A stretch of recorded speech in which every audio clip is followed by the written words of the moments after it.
And today, well, actually yesterday, after coming off air, I started looking at it in a little bit more detail, and I'm not sure it's a very big deal. 12 minutes after 10 is the time. For these reasons, right? Manufacturers were told yesterday by the government that by 2030, 80% of all the vehicles they need to sell will have to be electric, right? That's 80%. The big brouhaha politically is that it won't be 100%, but it will be 100% by 2035.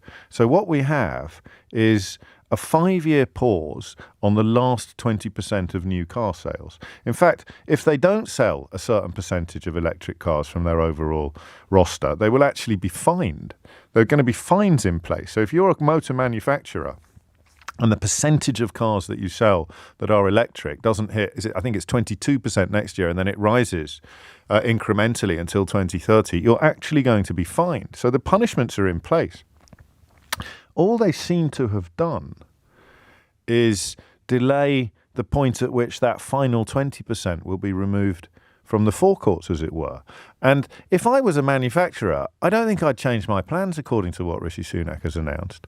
If I was changing my production lines to accommodate the fact that we're going to have to be all electric by 2030, and we're still going to have to be 80% electric by 2030, I don't know that I'd leave the petrol production line running. And the cars that I imagine are going to catch or fall into this category are the ones that you've already built but haven't sold yet. So that's not an opinion, that's counting. That's been reported in the Daily Telegraph today. The idea that this 100% electric car rule is really, really big, I just don't think it's true. Now, the reason I was joking around a bit at the outset with regard to motoring issues is because it's not an Achilles heel, because I'm quite open about it. I don't know much about cars. I don't particularly enjoy driving when I have to do it. I've ever told you why I learnt to drive? I learnt to drive because Mrs. O'Brien was pregnant and understandably reluctant to drive herself to the hospital in the event of going into labour and her waters breaking. So, to be fair, I had a 9-month window in which to learn to drive, and I found a lovely bloke in Islington called Noel who specialised in intensive driving courses, and he got me over the line in about six weeks flat. Passed first time, never developed an enthusiasm for it, don't particularly enjoy it, will never understand the fetishisation, the emotion. I'm not criticising it anymore. I got that wrong earlier in the week. I get excited about cranes. Show me a lovely crane, I can sit staring at it for 10 minutes. So if you love cars, that's fantastic. But I don't have that gene. I don't have that. I also like bridges. Does anyone else like bridges? There's something about a bridge that speaks to something inside me. I don't know what, but there we are. And for you, it's cars, and that's fine. And I'm not criticising you anymore. It's a bit childish to do that. Criticise enthusiasms you don't understand. It's a bit childish. But it's possible I've missed something. That's why I'm saying this. I'm normally pretty good on detail. It's possible I'm not good on this detail. But if 80% of cars by 2030 are going to have to be electric. New cars. No one's taking your car away. That's another part of the politics that I think is deliberately being used to mislead you. Oddly, by exactly the same people who completely misled you about Brexit. Isn't that odd? Exactly the same people told you Brexit was going to make you better off, or reduce the cost of your food, or improve the quality of the NHS, or even if you're a bit racist, massively reduce immigration. All of those people who told you that, and it's now done the exact opposite, are telling you that this net zero story is a really big deal. It's a very big deal. What if it isn't? What if it isn't? How can it be that big a deal if all that we've seen is a shift of 20% of new cars that would have to be electric in 2030 will instead have to be electric by 2035. Those are the facts. And it's fully electric. So it's not, as I understand it, and again, I think my confusion, rather than being a professional embarrassment, can be used as an illustration of how confused the issue is. But I think the new cars will have to be electric. Not even hybrid or self-charging, because the drive is towards zero emissions, right? And if it's got a bit of petrol, then it's not a zero emission.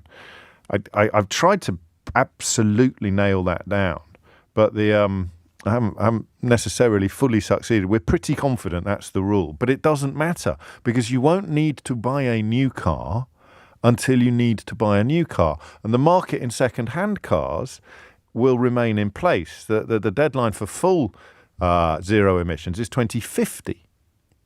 So are you listening to this going, really? But surely, James, given the amount of jumping up and down and shouting from the rooftops that the usual suspects have been doing in the client media and the government, I thought this was a really, really big deal. I thought that this was some sort of massive moratorium or a huge break upon change. Why are all these people that told me Brexit was a brilliant idea and routinely tickled Boris Johnson's tummy on a regular basis, why are they all telling me that the net zero pronouncements made by Rishi Sunak this week are a massive, massive deal? Well, you'd have to ask them. So 0345 6060973 is the number that you need. There are two questions here, and they're really linked. I don't think you can answer one without answering the other.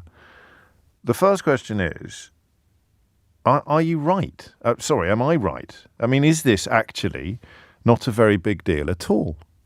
0345 6060973. And I think it's fair to say that to answer that question, you will need a slightly better grasp of the facts than the average bear, but not an obviously expert grasp. If those numbers are right, and they are, by the way, 80% by 2030, with penalties in place if it doesn't happen. You can even buy credits off other car companies. So if you're not selling enough and another company has sold more, you can buy those credits off those car companies. And if you don't hit the target, you get fined £15,000 per car by the government, right? This always in the detail. Imagine if people in this line of work had been giving you all the detail about European Union membership before 2016 instead of wanging on about immigrants and bendy bananas. So those are the facts as I understand them, which means it's not a very big deal. Which leads me to my second question, which is, why is Rishi Sunak doing it? Now, you can, of course, call me and tell me from either perspective, either a supporter or a detractor, that this is actually a very big deal, James, in which case you don't need to answer the second question, but you'd be welcome to. But it's taken me 48 hours. I apologise for that, but, nobody's perfect.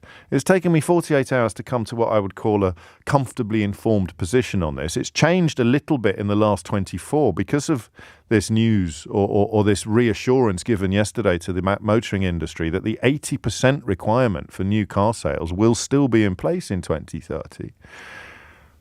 It leads me to conclude that this is not a very big deal at all.